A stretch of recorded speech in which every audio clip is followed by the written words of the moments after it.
Continuamos ahí en la carta del apóstol Pablo a los Efesios, capítulo 2, versículo 11. Dice la palabra de Dios: por tanto, acordaos de que en otro tiempo vosotros, los gentiles, en cuanto a la carne, erais llamados sin circuncisión por la llamada circuncisión hecha con mano en la carne. En aquel tiempo estabais sin Cristo, alejados de la ciudadanía de Israel y ajenos a los pactos de la promesa, sin esperanza y sin Dios en el mundo. Pero ahora en Cristo Jesús, vosotros que en otro tiempo estabais lejos, habéis sido hechos cercanos por la sangre de Cristo, porque Él es nuestra paz, que de ambos pueblos hizo uno, derribando la pared intermedia de separación, aboliendo en su carne las enemistades, la ley de los mandamientos expresados en ordenanzas, para crear en sí mismo de los dos un solo y nuevo hombre, haciendo la paz, y mediante la cruz reconciliar con Dios a ambos en un solo cuerpo, matando en ella las enemistades. Y vino y anunció las buenas nuevas de paz a vosotros que estabais lejos y a los que estaban cerca, porque por medio de él los unos y los otros tenemos entrada por un mismo espíritu al Padre. Así que ya no sois extranjeros ni advenedizos, sino conciudadanos de los santos y miembros de la familia de Dios, edificados sobre el fundamento de los apóstoles y profetas, siendo la principal piedra del ángulo Jesucristo mismo, en quien todo el edificio bien coordinado va creciendo para ser un templo santo en el Señor, en quien vosotros también sois juntamente edificados para morada de Dios en el Espíritu. Oremos. Padre Celestial, que en esta mañana entendamos, Señor, que tú has quitado las enemistades, que tú has hecho de los dos de los dos pueblos un solo cuerpo, pero que esto también nos habla a nosotros en la actualidad, Señor, acerca de las enemistades, de las divisiones, de las contiendas, Padre, y que, Señor, podamos llevar esto en nuestro corazón para vivir de acuerdo a esto. En nombre de Cristo Jesús, amén. Ahora que he estudiado un poco de historia de la iglesia, hay algunos testimonios muy curiosos, sobre todo de los primeros tiempos de la iglesia primitiva. Vamos a hablar del primero, segundo, tercer siglo, cuando el cristianismo se empezó a extender por toda Europa, Oriente Medio, y el cristianismo ya empezaba a ser una fuerza y los emperadores empezaron a preocupar por esto. Alguien empezó a escribir algunas cosas de la vida cotidiana de los cristianos, ¿no? Y había algo bien curioso. Dice que había iglesias en donde en el día que adoraban, el domingo fue cuando se empezó el día que se reunían, pues todos estaban allí y el pastor o los pastores o los ancianos predicaban, se enseñaba, había testimonios. Y en la semana, ¿verdad?, el pastor que estaba aquí podía ser un esclavo y un miembro de la congregación podía ser su dueño. Hay varios testimonios así. Yo, como dueño de esclavos, me convertí al Señor y resulta que yo iba a una iglesia donde mi esclavo, ¿verdad?, era el pastor de la iglesia. O mi siervo, o un criado de mi casa era el pastor de la iglesia. Y ¿por qué les platico esto, hermanos? Porque eso solo es posible en la iglesia del Señor. Vamos a ver este pasaje que tiene mucho acerca de esta enseñanza, pero solo es posible en la iglesia de Dios, en la iglesia del Señor, ¿no? Donde no hay esclavo ni libre, donde todos somos uno en Cristo, ¿verdad? Allá afuera podemos tener algunas condiciones especiales. Era claro, el Señor era el Señor de ese hombre, pero Él era el pastor dentro de la iglesia. Hasta este momento Pablo nos ha venido hablando de algunas cuestiones que se dan en el contexto de la iglesia, de algunos asuntos que hemos tenido ahora que estamos en Cristo, bendiciones espirituales, sabiduría, entendimiento. Ahora tenemos tenemos un claro entendimiento de la eternidad, tenemos un claro entendimiento de que tenemos una herencia. Finalmente Pablo en los versículos anteriores nos habla acerca de la gracia. Todo lo hemos recibido por gracia, nada nos hemos ganado por algún mérito que hayamos tenido, absolutamente nada, nada nos merecemos. Ni la salvación, ni la santidad, ni el caminar con Dios. Hasta ahora Pablo nos ha traído por las bendiciones. Y en estos últimos 11 o 12 versículos, Pablo va a hacer un resumen de todo esto. Ahora va a resumir todo esto en algo maravilloso que es la unidad. Más adelante Pablo va a hablar de la unidad. Y vamos a entender la unidad en el contexto de la iglesia, pero desde aquí empieza a esbozar qué es la iglesia. Empieza a pintar el esbozo de lo que nos hablará en el capítulo 3, concretamente del misterio de la iglesia. Pero también acerca de la unidad, que lo hablará en el capítulo 4, en el contexto de la iglesia, pero además en el contexto de los dones dentro de la iglesia. Pablo inicia este versículo 11 con la frase, por tanto. Esa frase, por tanto, nos dice que ahora va a empezar un resumen, una conclusión. Después de haber estudiado lo que hemos estudiado hasta este momento, ahora Pablo lo va a concluir. Y la conclusión, fíjense, la siguiente palabra es acordaos. Por tanto, acordaos.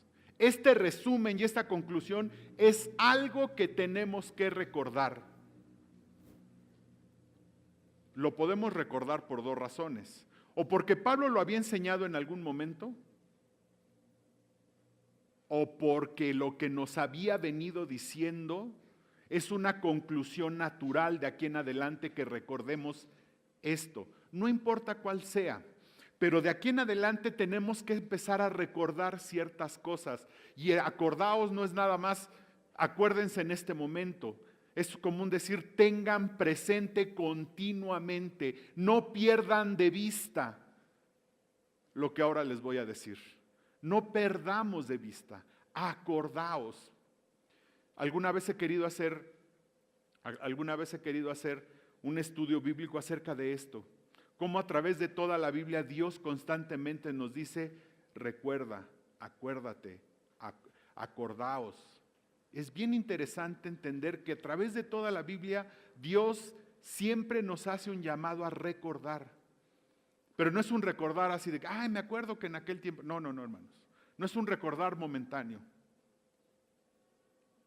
Es un recordar constantemente, tener presente constantemente algunas verdades que tenemos que estar recordando.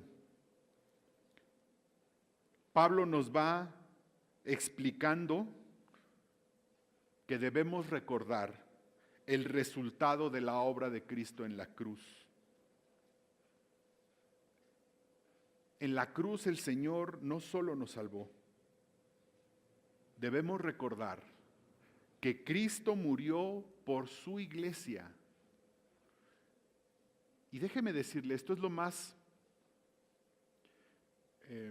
estudiando estos Efesios,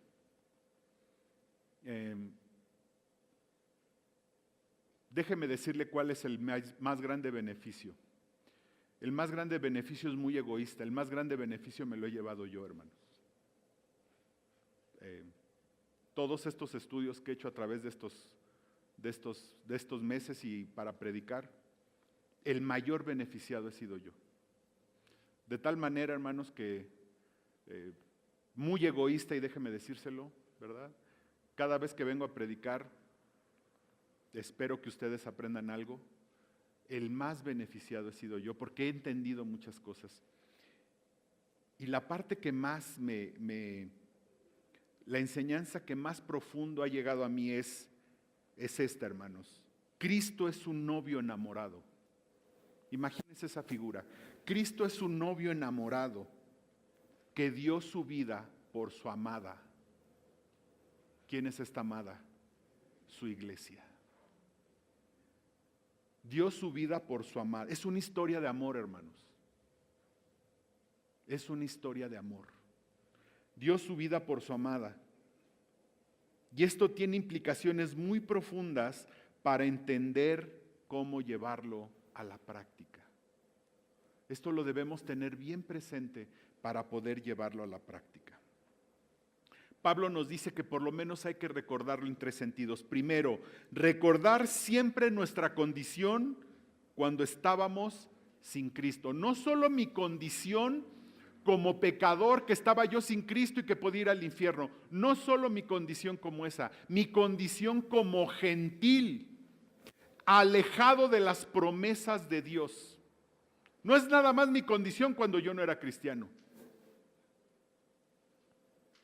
Nuestra condición como gentiles, como aquellos que no son parte del pueblo de Dios, como aquellos que no son judíos, que no eran parte de las promesas, que las promesas no eran para nosotros, como los gentiles. Dice el versículo 11, por tanto, acordaos de que en otro tiempo vosotros los gentiles, en cuanto a la carne, ya no somos gentiles usted y yo, hermanos.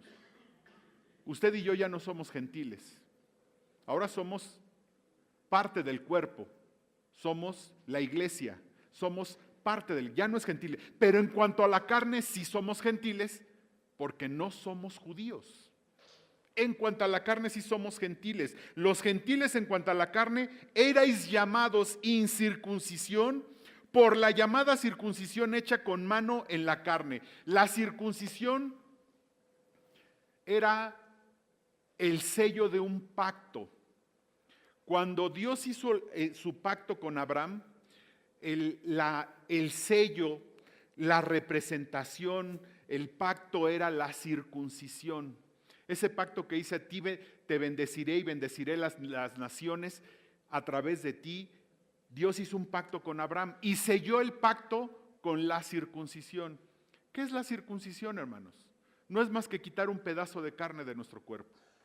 Esa es la circuncisión. Físicamente hablando, se quita un pedazo de carne de nuestro cuerpo, simbolizando lo que habría de venir. Como dice Colosenses, esto era sombra de lo que habría de venir. Iba a venir después una circuncisión, no hecha en la carne, sino hecha ¿dónde? En el corazón, en los cristianos. Ahora que hemos recibido al Señor Jesucristo, ahora la carne, la carnalidad ha sido quitada de nuestros corazones.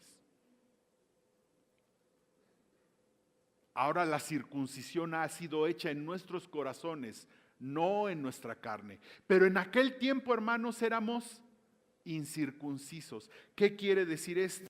Éramos incircuncisión, no éramos parte de la promesa de Dios. No éramos parte del pacto. De ese pacto que Dios hizo con Abraham, de ese pacto que Dios estableció con Abraham, estábamos excluidos. Los gentiles estábamos excluidos. No quiere decir que no podíamos alcanzar salvación, Aún antes del Señor Jesucristo, los gentiles podían ser salvos. Claro que podían ser salvos, pero estaban excluidos del pacto. Estaban excluidos del pacto los gentiles. El Señor le dice cuando establece la Pascua, allí en Éxodo 12, le dice: ningún incircunciso puede participar de la Pascua. Ningún incircunciso puede participar de la Pascua. Estábamos excluidos completamente. No se confunda, hermano. No quiere decir que no podíamos ser salvos. Podíamos ser salvos, pero había una condición para ser salvo. Colosenses 2:11 dice: en él también fuisteis circuncidados. Ahora somos circuncisos por Cristo. En él también fuisteis circuncidados, con circuncisión no hecha a mano, al echar de vosotros el cuerpo pecaminoso carnal en la circuncisión de Cristo. Entonces, hermanos, estábamos fuera de las promesas, estábamos fuera del pacto. Versículo 12, en aquel tiempo estabais sin Cristo, alejados de la ciudadanía de Israel y ajenos a los pactos de la promesa, sin esperanza y sin Dios en el mundo. Fíjese nada más, alejados de la ciudadanía de Israel. Siempre podía el gentil ser salvo, siempre podía el gentil ser salvo. Nada más que para ser salvo, el gentil, ¿qué tenía que hacer? Hacerse judío. Yo como gentil, si quería salvación, siempre la salvación fue por fe, pero también tenía que hacer ¿qué? Hacerme judío, convertirme en judío para ser salvo. Por eso dice, estabais sin Cristo, alejados de la ciudadanía de Israel. De hecho, este era el plan de Dios, establecer un pueblo. Lo va llevando hasta que se establece el templo y dice, ahora deben de venir, le dice a Salomón, las naciones vendrán a esta casa, porque será llamada casa de oración. ¿Qué quiere decir? Los gentiles estaban invitados ¿a dónde? A venir a Israel, a hacerse judíos, a alcanzar al mundo a través de Israel. Israel no cumplió, Israel no estuvo a la altura del reto. Israel se desvió, pero el gentil siempre pudo ser salvo. Alejados de la ciudadanía de Israel y ajenos a los pactos de la promesa. Como les dije, estábamos fuera del pacto con Israel.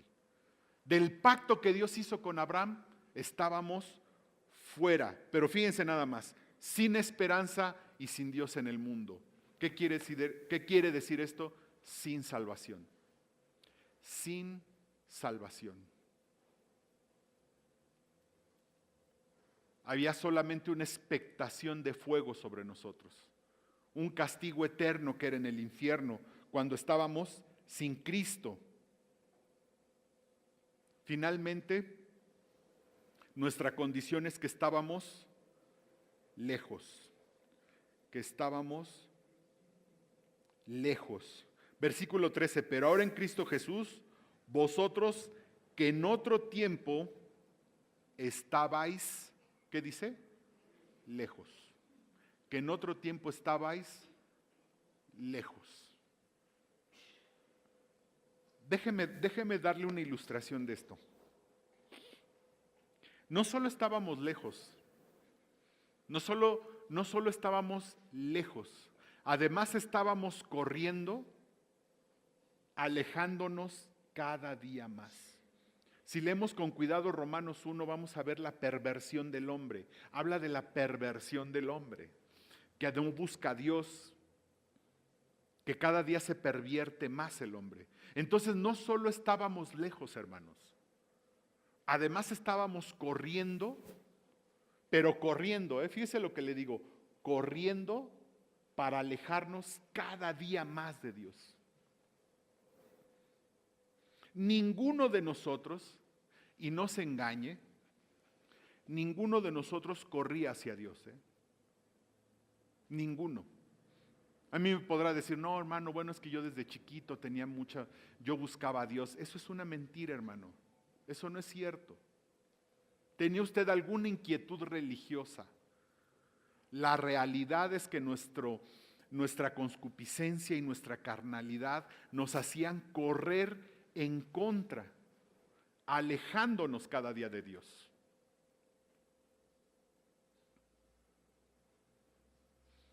Y esta era nuestra condición. Y Pablo nos dice, recuerda, acordaos de esto. Acuérdate de tu condición de gentil.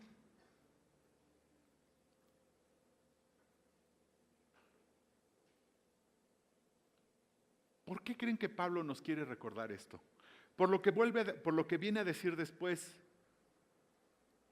Pero pensando un poco en esto, llegué a la conclusión, Dios quiere que recordemos esto para que tengamos la humildad suficiente. Ni siquiera somos judíos, hermano. Alejados de como gentiles, vamos a hablar como gentiles, alejados de las promesas, alejados de Dios, sin esperanza, sin Dios. Y además, corriendo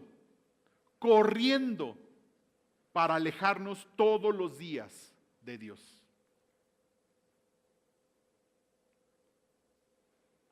Nuestra condición era peligrosa, y grave. ¿Qué debemos recordar, hermanos? Recordar la obra de Cristo en la cruz. Recordar la obra de Cristo en la cruz. Fíjese bien. Versículo 13. Pero ahora en Cristo Jesús, vosotros que en otro tiempo estabais lejos, habéis sido hechos cercanos por la sangre de Cristo. Por su sangre, hermanos, ahora somos su pueblo. Ahora somos su iglesia. ¿Por usted, hermano? ¿Por mí? No. ¿Por quién? Por su sangre. Por la sangre que Él derramó en la cruz, ahora usted y yo podemos ser su pueblo. Ahora podemos ser su iglesia. Su sacrificio hizo posible nuestra salvación. Y por lo tanto ahora somos su pueblo, su iglesia. Fíjese lo que le voy a decir. Ahora somos parte del Señor. Antes éramos lejanos, muy lejanos. Ahora ¿qué somos? Parte de su cuerpo. Pero esto fue posible gracias a ¿qué? A su sangre. Usted no hizo posible esto. Usted no hizo posible esto.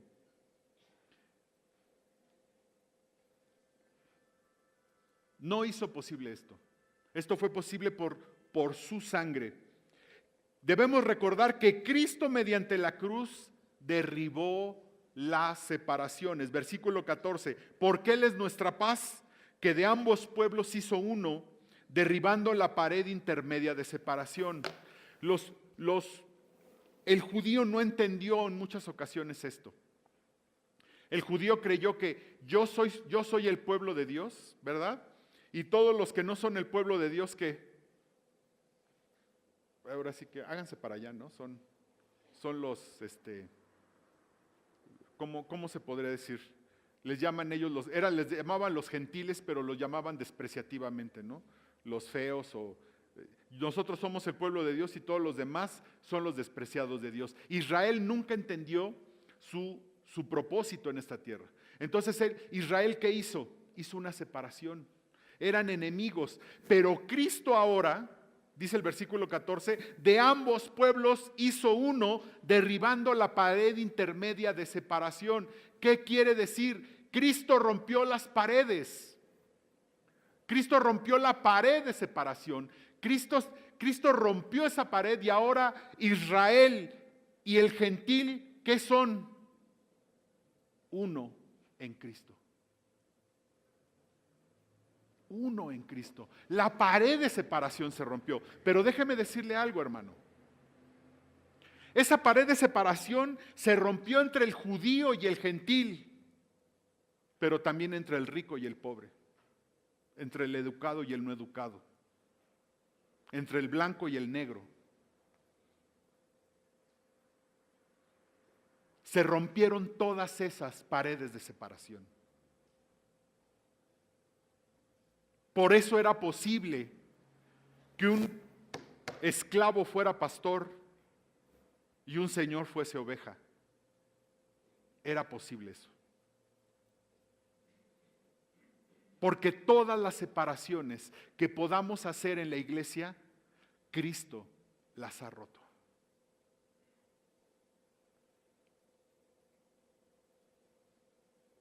El inteligente del no tan inteligente, el educado del no educado, el negro del blanco. Todas esas separaciones ha derribado el Señor. Versículo 15, aboliendo en su carne las enemistades, la ley de los mandamientos expresados en ordenanzas para crear en sí mismo de los dos un solo y nuevo hombre haciendo la paz. Ya no hay judío, ya no hay gentil, hermano. Ya no hay judío, ya no hay gentil. Ahora ha hecho la paz.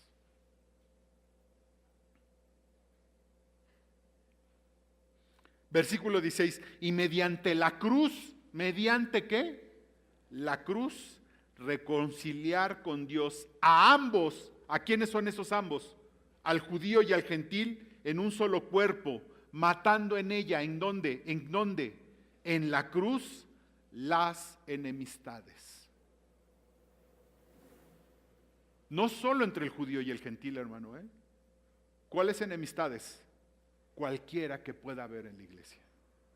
Cualquiera que pueda haber en la iglesia, matando en la cruz las enemistades.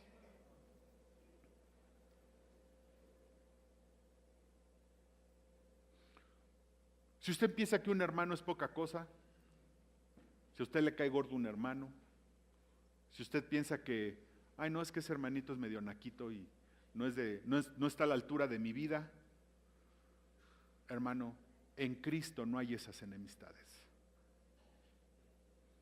Si usted piensa que un hermano es, ay no, bueno, es que el hermanito es pobrecito y no es de mi clase social, hermano, Cristo mató las enemistades. En la cruz murieron las enemistades. Versículo 17, y vino y anunció las buenas nuevas de paz a vosotros que estabais lejos y a los que estaban cerca. Las buenas nuevas de paz. A los que estabais lejos, ¿quiénes? Ya dijimos, ¿quiénes? Los gentiles. Y a los que estaban cerca, ¿quiénes? Los judíos. Estableció la paz, porque por medio de él los unos y los otros tenemos entrada por un mismo espíritu al Padre. Hermano, aquel hermano que a usted no le cae bien, que es más sencillo, que es menos educado, o aquel hermano que por alguna circunstancia usted lo ve diferente, hermano, los dos tienen acceso por un mismo espíritu al Padre. Los dos tienen el mismo acceso al Padre.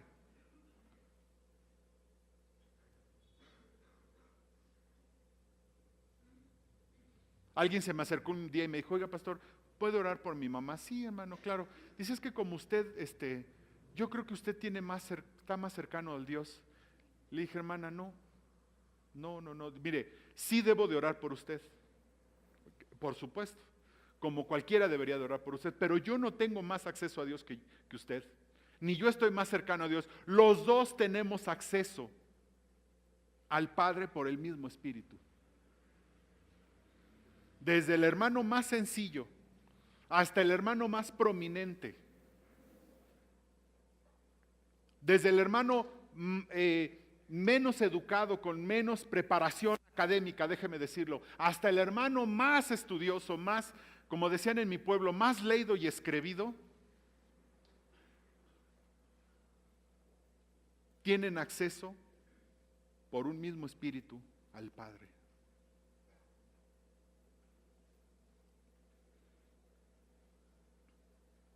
Igual.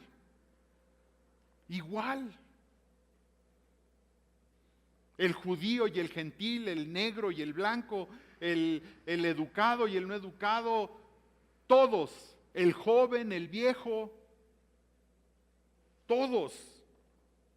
Versículo 18, así que ya no sois, esto se lo dice a los gentiles, así que ya no sois extranjeros ni advenedizos, sino conciudadanos de los santos y miembros de la familia de Dios. Esto es una familia, hermanos. Esto es una familia. ¿A poco en su familia usted dice, no, yo soy más que, ahí están, en mi familia ahí están ahí están los menos y nosotros somos los más? ¿Eso hace usted en su familia? Espero que no. Espero que no. Somos una familia, hermano. Somos una familia.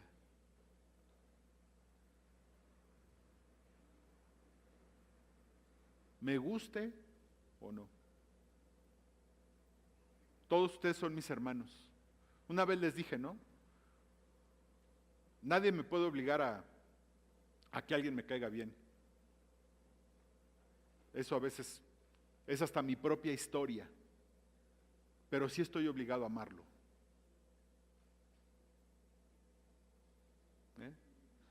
Puede ser que alguien no me caiga bien o que no tengo afinidad por alguna circunstancia. Eso ya lo tengo yo que entendérmelas con el Señor. Pero algo sí estoy obligado, hermano. Obligado, sí tengo la obligación. ¿Cuál es? De amarlo. Estoy obligado a amarlo. Y no tengo salida, además.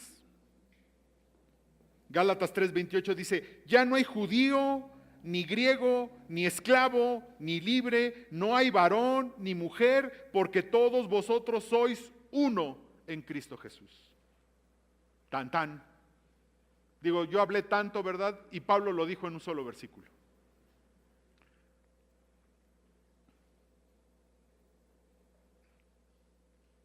Pablo lo dijo en un solo versículo, tan sencillo como esto, hermanos. No hay separación, no hay enemistades, todos somos uno en Cristo. Así es que, hermano, de veras, por eso le digo que estos sermones me han hablado mucho a mí. De veras, si usted tiene una enemistad, hermano, reconsidérelo, en serio, reconsidérelo, hermano. Si usted tiene una enemistad con algún hermano en particular, ¿verdad? Es que ese hermano un día me dijo, me hizo y a mí me cae gordo y es que de veras a veces no lo tolero porque si usted tiene, de veras reconsidérelo, hermano. Póngase a cuentas con el Señor. Eso no debe estar aquí. Yo no digo que no lo haya, lo hay, pero de veras reconsidérelo. Cristo vino a hacer la paz, a reconciliarnos, pero ¿sabe qué? Primero tiene que recordar que usted, ¿recordar qué? Que usted era alguien sin salvación. Debemos tener la humildad para saber que antes y sin Cristo no éramos absolutamente nada.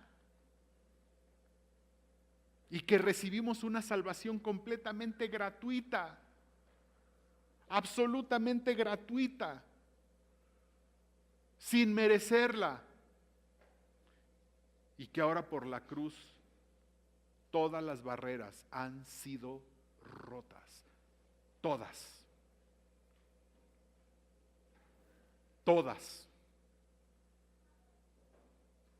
Finalmente Pablo nos dice, recordar que Cristo es el centro, fíjese, recordar que Cristo es el centro del crecimiento de su obra.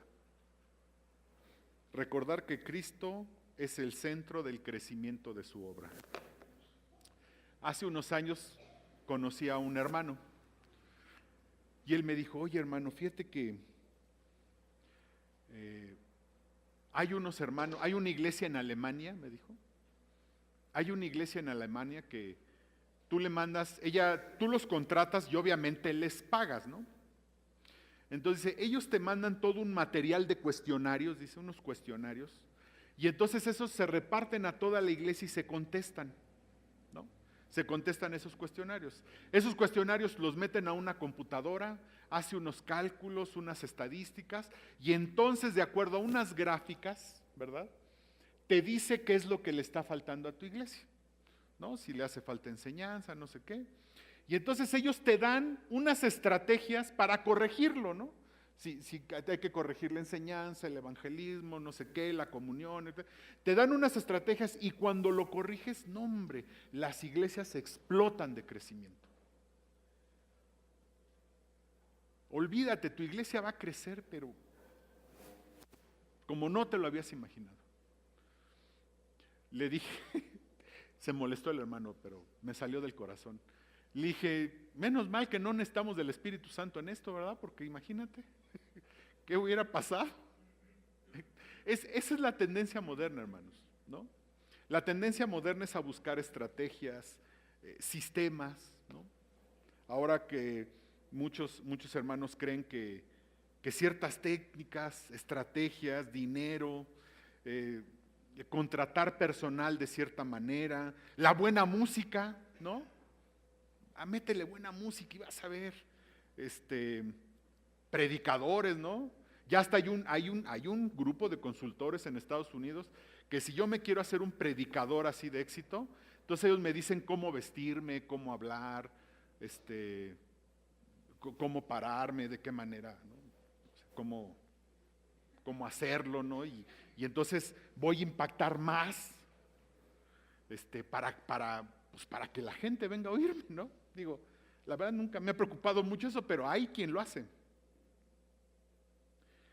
Mire, hermano, el fundamento del crecimiento y el centro del crecimiento es el Señor Jesucristo. Punto. Tanto como iglesia como a nivel personal. Y esto es también lo que Él logró en la cruz. Y es la bendición que Él nos dice. Después de decirnos que no hay, y este es el fundamento, hermano. Después de decirnos que no hay enemistad, que no hay separación, que no hay, que entre nosotros somos uno en Cristo, dice, el fundamento de esto es el crecimiento, hermano. Claro, entre más inmaduros somos, tendemos ¿a qué? A tener más contiendas, ¿ok?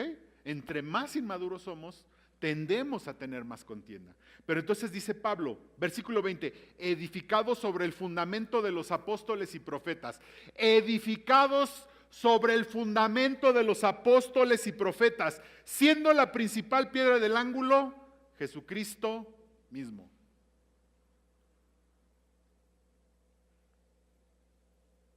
¿Edificados en qué, hermanos? ¿En cuál fundamento? ¿Qué son los apóstoles y profetas? Apóstoles representan el Nuevo Testamento. Profetas, Antiguo Testamento. Entonces, ¿cuál es el fundamento de nuestro crecimiento? De donde nos edificamos, el fundamento es la palabra de Dios. Y dice, ¿y la piedra del ángulo es quién? Cristo. La piedra del ángulo, la principal piedra del ángulo era una que en las arquerías, ¿verdad?, romanas, era la piedra de aquí en medio. Era una piedra de aquí en medio. Ahí cargaba todo el arco, ¿no? En la piedra de en medio se cargaba todo el arco. Al caer, cargaba todo el arco. Usted podía quitar cualquier piedra, pero si quitaba esa piedra, se venía abajo todo el arco. ¿Okay? Esa era la piedra del ángulo Jesucristo mismo. Mire, hermano, nuestro fundamento es la palabra de Dios. Nuestro fundamento es la palabra de Dios.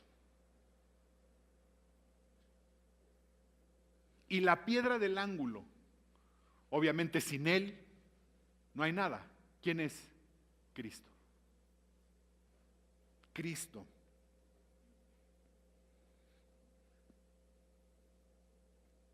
En Cristo se edifica la iglesia. Versículo 21, en quien todo el edificio, hablando del edificio, ¿cuál es el edificio? La iglesia.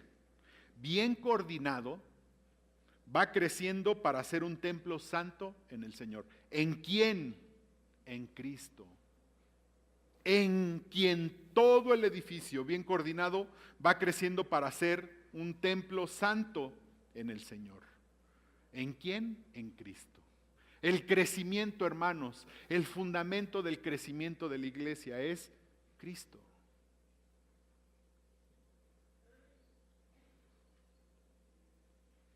Nosotros podemos tener, esto no quiere decir, hermanos, que no hagamos planes, que no pensemos a futuro, que no tengamos metas. No estoy diciendo eso, hermanos.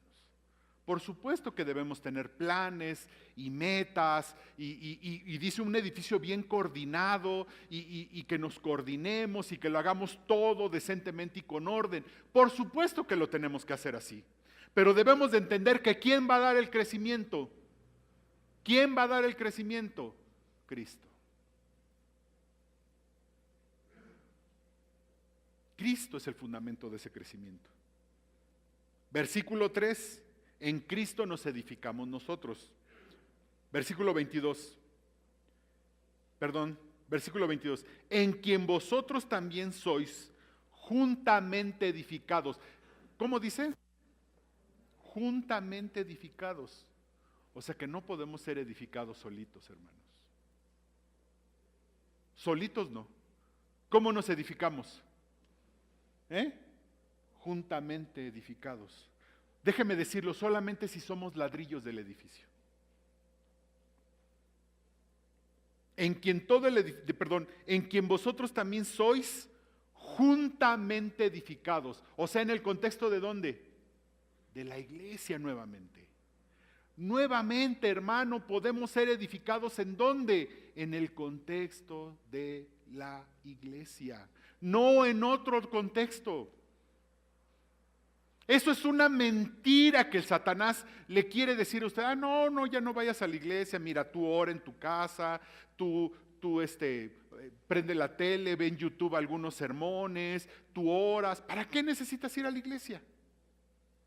Ahí solo hay una bola de hipócritas que ese es un engaño. ¿En la iglesia hay hipócritas? Sí, hermano, claro, pero hay también adúlteros, borrachos, habemos de todo aquí. Este es un hospital, hermano. Este es un hospital.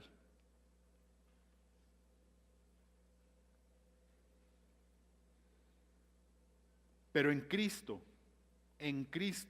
juntamente edificados para morada de Dios en el Espíritu. Fíjese lo que dice 1 Timoteo 3:15. Para que si tardo, le dice Pablo a Timoteo, sepas cómo debes conducirte en la casa de Dios, que es la iglesia del Dios viviente, columna y baluarte. ¿Qué dice? Columna y baluarte de la verdad. La iglesia de Cristo es la casa de Dios. Y en Cristo se edifica la casa y en Cristo nos edificamos nosotros. Juntamente, ¿en dónde? En la iglesia. Déjeme decirle 4 aplicaciones prácticas acerca de esto. Primero, siempre recordemos que nuestra condición como gentiles, si Cristo no hubiera muerto por nosotros.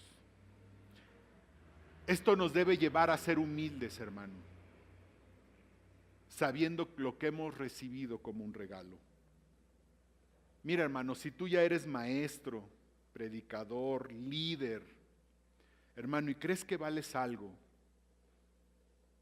y sientes que las cosas deben girar alrededor tuyo, cuando te sientas en conflicto con un hermano, cuando estés tentado a ganar una discusión,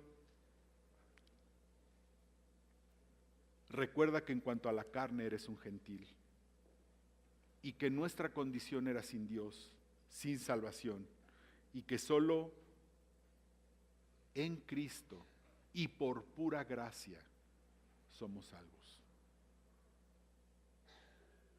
No te sientas mucho, hermano. No te creas mucho. Aunque probablemente dices, no, ya soy maestro, ya predico, soy líder, ahora las cosas se hacen, ahora solo mis chicharrones truenan. No te creas mucho, hermano. Segundo pensamiento, Cristo quitó las separaciones en la iglesia. Tú no eres, y te lo debo de decir, hermano, ni yo, no somos ni más educados, ni mejores ciudadanos, ni más inteligentes, ni mejores personas, ni tenemos más abolengo, ni tenemos algún derecho especial. Todas esas barreras han sido clavadas en la cruz. Todas esas barreras han sido clavadas en la cruz. Todas. Así es que si ves con menosprecio a un hermano, piénsatelo bien, hermano, piénsatelo bien. Ya no hay esas barreras. Tercero, la edificación de la iglesia o de nuestra vida tiene un fundamento en la palabra de Dios y su centro, que es Cristo. Esto nos lleva a confiar plenamente en Él. Hermano, a veces no crecemos porque no confiamos en el Señor. No descansamos en Él. No confiamos en Él. Yo le preguntaba a un hermano, oye hermano, ¿por qué no lees tú? Porque me decía, es que no leo mi Biblia. No la leo. Le digo, ¿pero por qué no la lees? Es que tengo mucho trabajo, y es que si no trabajo, y si me corren, y si... Le digo, hermano, ¿no estás confiando demasiado en tu trabajo? Hey, no quiero decir que seas un irresponsable, por favor. ¿Sí? No seas un irresponsable. Pero ¿no será que estás descansando demasiado en eso? Y finalmente, nunca debemos pensar que como lo hacen otros, así lo debemos hacer. O que algún material nos dará el crecimiento, o que la música, o que un coro, o un predicador, un equipo, o que alguna estrategia especial nos traerá el crecimiento, hermano. Me acuerdo que un hermano fue a otra iglesia, ¿no? Y entonces vino y me platicó, no hermano, es que ahí hay un coro de miedo, y luego hicieron los hermanos, y ya me platicó todo lo que se hizo, sí, cosas muy bonitas, muy bonitas. Es más, que ojalá pudiéramos algún día implementarlas aquí. Dice, pero eso es lo que debemos hacer, hermano, para que venga más gente.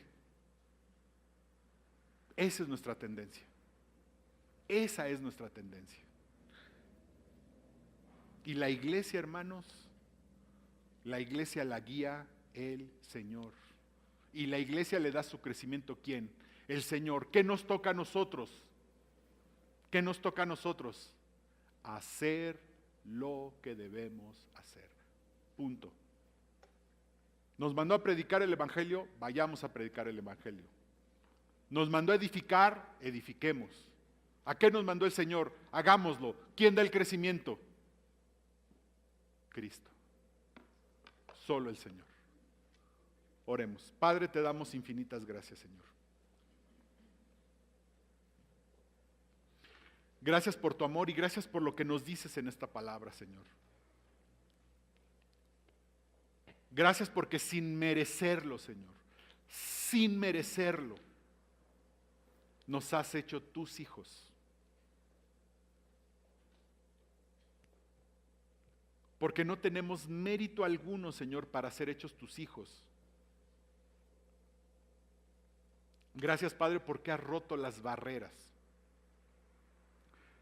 Porque en ti no hay barreras, no hay enemistades, porque has hecho la paz, Señor. Porque nos has hecho iguales, con el mismo acceso a ti, Señor.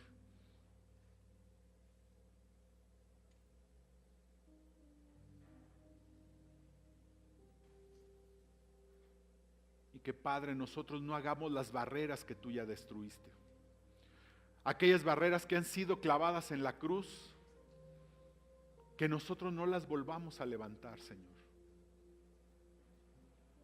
Haciendo enemistades y separaciones, haciendo distinciones que no hay. Y que, Padre, entendamos que nuestro crecimiento, que el crecimiento de tu iglesia, que el crecimiento personal es un asunto tuyo. Es un asunto que tú das, Señor. Es un asunto de confianza y descansar en ti. Es un asunto de caminar contigo, Señor, y tú irás dando ese crecimiento. Tú nos irás llevando de tu mano, Señor. Y a su tiempo tú lo darás.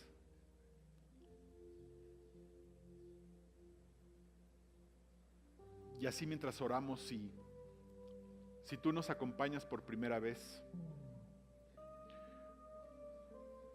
o no has recibido al Señor, o no le has conocido personalmente. El que no conoce al Señor Jesucristo tiene una expectación de fuego en el infierno. Su destino es el infierno. Su destino es la muerte eterna si no hemos conocido de manera personal al Señor Jesucristo. Pero hoy es el día en que le puedes conocer. El pecado nos lleva directamente al infierno. El pecado nos lleva al infierno. El mentir, el robar, todos esos pecados nos van a llevar al infierno. Pero Cristo murió en nuestro lugar. Cristo derramó su sangre en la cruz para darnos salvación. Cristo murió en una cruz para darnos salvación. Y hoy es el día en que puedes recibir esa salvación. Solo tienes que arrepentirte. Arrepentirte es voltear hacia el Señor. Arrepentirte es dar media vuelta y reconocer tu pecado y pedirle a Dios perdón por tu pecado. La salvación es arrepentirte y recibir al Señor Jesucristo como tu Señor y Salvador. Depositar tu fe en Él, creer en Él. Dice Romanos que si confesares que Jesús es el Señor y creyeres en tu corazón que Dios le levantó de los muertos, serás salvo. Y allí en tu lugar, tú puedes hacerlo. Dile: Señor, perdóname. Perdóname por mis pecados, por los pecados que he cometido. Se lo puedes decir allí en tu corazón. Y no te engañes. El hecho de que en algún momento vayas a una iglesia, incluso te bautices, no quiere decir que esto lo hiciste algún día.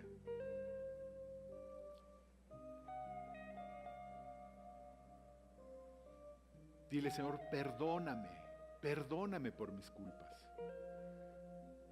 Y ahí en silencio dile: yo creo en ti, creo que eres el Señor, creo que resucitaste al tercer día, creo que eres mi Señor y mi Salvador, y por eso te recibo en mi corazón. Y ábrele la puerta de tu corazón, recíbelo, dile: Señor, ven a mi corazón, te acepto como Señor y Salvador, creo en ti, deposito mi fe en ti. Díselo ahí en tu corazón.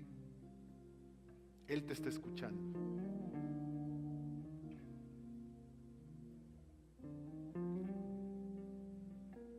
Niño, joven, señorita, Dios te está hablando a ti.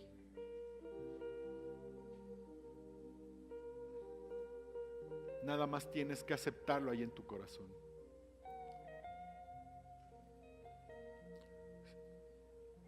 Si alguien hizo esta oración, si alguien quiso recibir al Señor Jesucristo en esta mañana, levante su mano. Quiero orar por ti. Si alguien hizo esta oración recibiendo al Señor Jesucristo, levanta tu mano. Quiero saber si alguien lo hizo para orar por usted. No tengas miedo, no tengas temor. Todos los cristianos aquí, de hecho, estamos orando por ti.